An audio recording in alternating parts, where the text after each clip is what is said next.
Una po, meron bang special reason na request na kayo na sabay-sabay at ano yung mensahe niya sa inyo na nabuo kayo ngayon sa inyong dalaw? Yes, oo, mga last month siguro yun, no? Nagsabi siya kay Veronica, kay Kitty na gusto niya sana na personal kami makausap. Kaming apat na magkakapatid at meron siyang mga sasabihin. So nag-schedule kami ngayon na nandito kaming tatlo during sa shift or sa time kung kailan na bibisita si Kitty. Sinunod namin yung schedule niya kasi siya yung may pasok sa school. So sumabay kami sa kanya. Tapos ayun, binigyan kami, nagpapasalamat kami sa ICC, sa detention unit dahil pinayagan nila na 4 na adults sabay-sabay na bumisita. Meron kasing limit sila sa pagbisita. But binigyan nila kami ng isang araw na sabay-sabay kami 4 na magbisita kay dating Pangulong Rodrigo Duterte. Ano pong mensahe niya sa inyong 4? Yung masishare niyo lang, hindi naman masyado personal. As a father, yun yung message niya bilang ama, personal na buhay namin at sa politika, no? Personal na buhay, buhay ng pamilya at buhay namin sa politika. So yun yung mga general topics na napag-usapan kanina. Anything you can share po, lalo na din sa politika? Well, wala naman. Nothing about the future, no? No concrete plans about the future. Pero napapag-usapan lang kung ano yung mga nangyayari ngayon at ano yung posibleng mangyari bukas sa susunod na taon in 3 years from now. So yun yung mga napag-usapan kanina. VP Inday, what is the reaction of your father when he saw his 4 children for the very first time since his illegal detention inside the ICC detention facility? Masaya siya. He's been informed of it since Friday of last week nung 3 na kami ang bumisita at sinabihan na siya na ay nag-aantay na lang ng isa. And Wednesday this week, meron kaming approved visit na kaming 4. So masaya siya na nakakausap niya kami. At medyo maingay kanina kasi 3 sabay-sabay, 4 sabay-sabay na nagsasalita. At some point, sinabi ni Basti na hindi na ako magsasalita kasi walang nakikinig sa akin. So, medyo siguro na-miss niya yung ganon na discussions, na labo-labo, sabay-sabay nagsasalita lahat. At masaya siya na nakabisita kami ng 4. VP Inday, how's the health situation of your father? Okay naman siya. Kanina, chinek namin siya. Minasahe siya for 1.5 hours ni Congressman Pulong Duterte. So, minasahe yung 2 paa niya. And then, inano yung circulation because napansin niya no, na medyo gray, ashen gray yung kanyang isang paa. So, minasahe ng maayos para maayos din yung circulation. Minasahe yung 2 arms niya, yung likod niya, yung kanyang leeg, minasahe din ni Congressman Pulong Duterte. And before kami pumasok, kinausap ako nung isang nurse. Sabi niya na kapag meron daw, sabihin ko daw sa lahat ng mga bibisita na huwag daw siya bigyan ng snacks. Kasi merong vendo doon sa loob kung saan kami bumibili ng Coke Zero, ng soft drinks, ng juice. Huwag daw bumili ng snacks doon kasi sobrang taas ng kanyang sugar ngayon at gusto nilang pabilisin yung pagpapababa ng sugar. So pinagbawalan siya kumain pero inalaw naman siya sa kanyang Coke Zero kung mag-request siya. Basta ang sinabi lang nila is that minomonitor nila yung pagkain niya sa taas kaya wag siyang bigyan ng snacks dahil hindi nila ma-monitor ang sugar doon. And nakikita nila nagsispike yung kanyang blood sugar. So pinagsabihan kami wag mag-share ng snacks. VP, just to follow up on that, how do you feel personally when you saw all of your siblings together with your father to meet him for the very first time? Ako?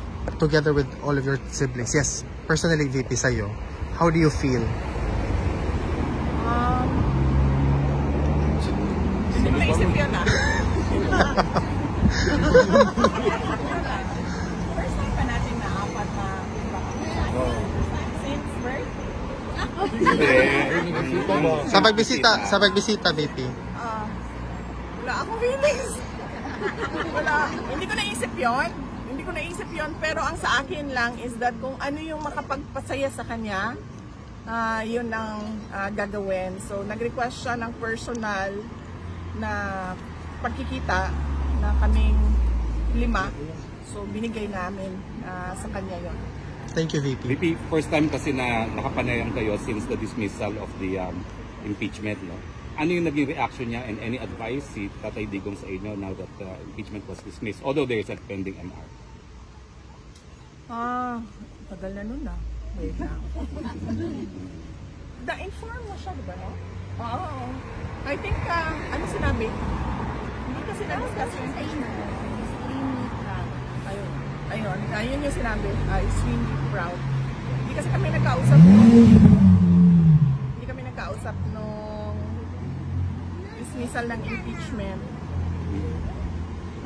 Visit ata ni Kitty yun and siya yung nagbigay ng news kay President Duterte. Any advice for your future political plans? Si Tatay Digong? Wala kami pinag-usapan na 2028 elections kanina. VP, on a completely different matter, the lead counsel attorney Nicholas Kaufman made mention that he is appealing or he's waiting for the government of Bongbong Marcos to schedule an appointment for him to negotiate because he wants the immediate return of your father during that time today daw. What is your... Can you weigh in to this statement of Attorney Nicholas Kaufman? Is that possible or should we ask this question na lang kay Attorney Kaufman? I think it is best if we ask Attorney Nicholas Kaufman to explain his statement. Kasi I cannot speak for him and I cannot say kung ano yung I cannot say what his plans are. Thank you, VP. But do you think PBBM will allow him back? I cannot speak for BBM as well.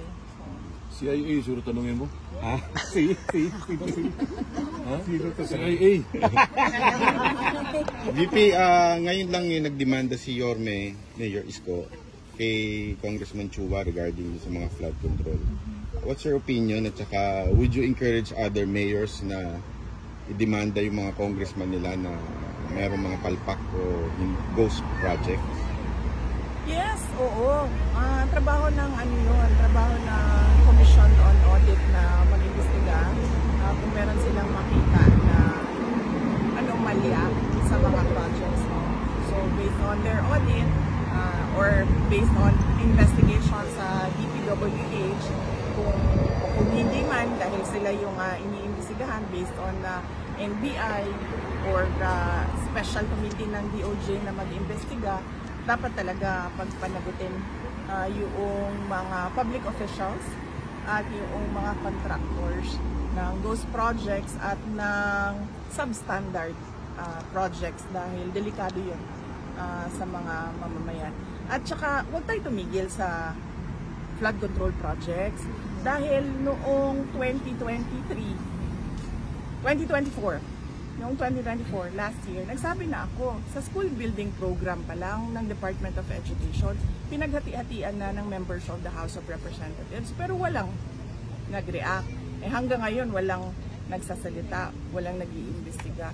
Hindi lang naman flood control So, kung seryoso talaga ang administrasyon sa paghabol about sa corruption, tingnan nila yung buong budget ng 2024 at ng 2025. At hindi lang yan, huwag tayo tumigil dyan.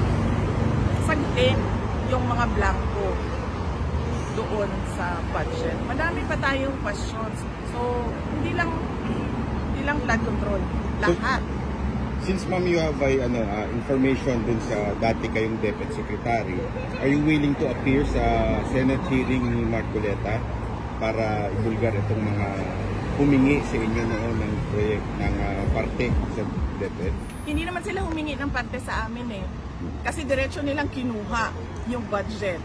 Diretso nilang kinuha ang school building program, ang SBP, at pinaghati-hatian nila sa loob ng House of Representatives. At diniretso nilang inattach yung listahan nila doon sa GAA version, House version ng GAA. At inakyat nila sa Senate. In fact, during the Senate hearing ng Department of Education, lumabas yun at tinanong yun ni Senator J.B. Estrada. Pero nung nagsabi kami, at alam yun ni BBM, wala naman siya reaction eh. So, kaduda-duda kung bakit bigla ngayon meron tayong investigasyon sa flood control projects. Kung seryoso talaga sila, and si BBM alam niya yan, kasi governor siya dati, mayor ako dati, alam natin lahat kung ano yung anomalya, ano yung corruption sa budget ng gobyerno, sa projects ng gobyerno. Kung saan lahat ang investigasyon. And ma'am, any comment dun sa latest na sinabi ni BBM na lifetime check daw ng mga official? Oo! Dapat lang.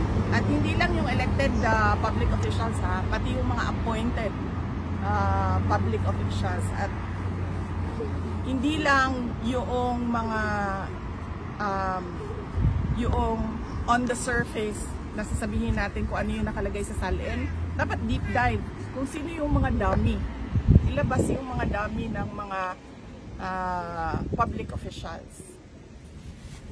VP, kung may pagkakataon kayo ngayon, paano nyo haharapin itong problema ng korupsyon, lalong-lalo na sa infrastructure? Yan yung sinasabi ko kanina na ayoko magbigay ng libreng advice sa administrasyon. Panoorin na lang natin sila sa circus nila. Panoorin na lang natin sila sa kanilang zarzuela. Corruption, tapos flood control lang. Eh, ang daming projects sa gobyerno, hindi lang flood oh, so yun lang po. Okay. At kailangan ko magpasalamat. Unang-una sa inyong lahat. Ang aming pamilya po ay nagpapasalamat sa inyong lahat. Nandito kayo sa Hague. Yung iba, hindi taga Netherlands. Meron pang galing sa malayong New Zealand.